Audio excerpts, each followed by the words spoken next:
আসসালামু আলাইকুম, welcome back to my channel. কেমন আছো তোমরা সবাই? আশা করি ভালো আছো।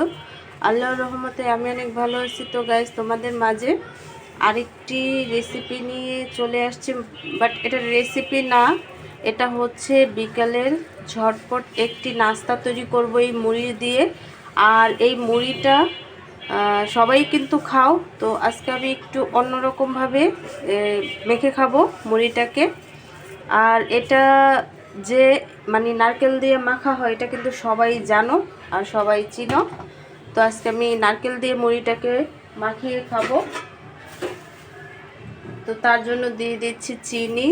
চিনিটা কিন্তু তোমরা মিষ্টিটা বুঝে তারপরে দিবে। অনেকে চিনি বেশি খাও, অনেকে মিষ্টি কম খাও। তারপরে দিয়ে দিচ্ছি কোরানো নারকেল।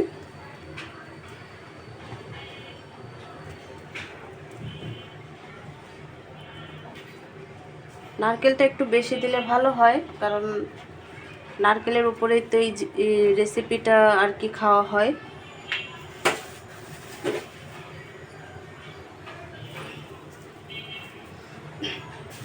তারপর আমি দিয়ে দিচ্ছি ঘি।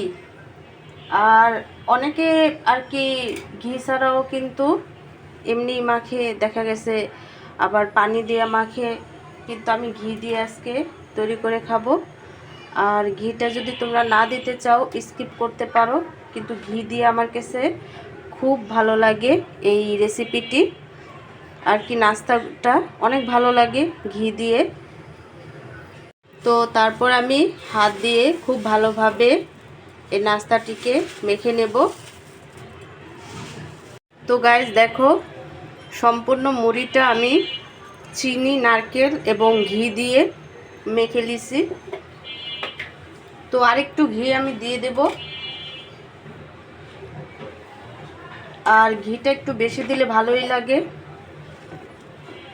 তো গাইস, এইভাবে কিন্তু আমরা বিকেলের সময় দেখা গেছে অনেক সময় অনেক কিছু তৈরি করতে ইচ্ছা করতেছে না, তো সেই ক্ষেত্রে কিন্তু ঝটপট আমরা এই নাস্তাটি খুব সহজেই কিন্তু খেতে পারি। যেহেতু বাহিরেও কিন্তু এমন মুড়ি মাখা পাওয়া যায়, আমরা কিন্তু ঘরেও এটা তৈরি করতে পারি খুব সহজে। তো গাইস, আজকের নাস্তাটি কেমন লাগছে অবশ্যই কমেন্টে জানাবে। তো তোমরাও কিন্তু এই নাস্তাটি করে খেয়ে দেখবে, অনেক ভালো লাগে। আর এই মুড়ি মাখাটা নারকেল দিয়ে কিন্তু খুবই সুস্বাদু লাগে আর লোভনীয় অনেকটা। তো আজকের নাস্তাটা কেমন লাগছে অবশ্যই কমেন্টে জানাবে। তো অন্য কোনো রেসিপি বা অন্য কোনো নাস্তা নিয়ে তোমাদের মাঝে আবার হাজির হব। আজকে এই পর্যন্তই। আল্লাহ হাফেজ।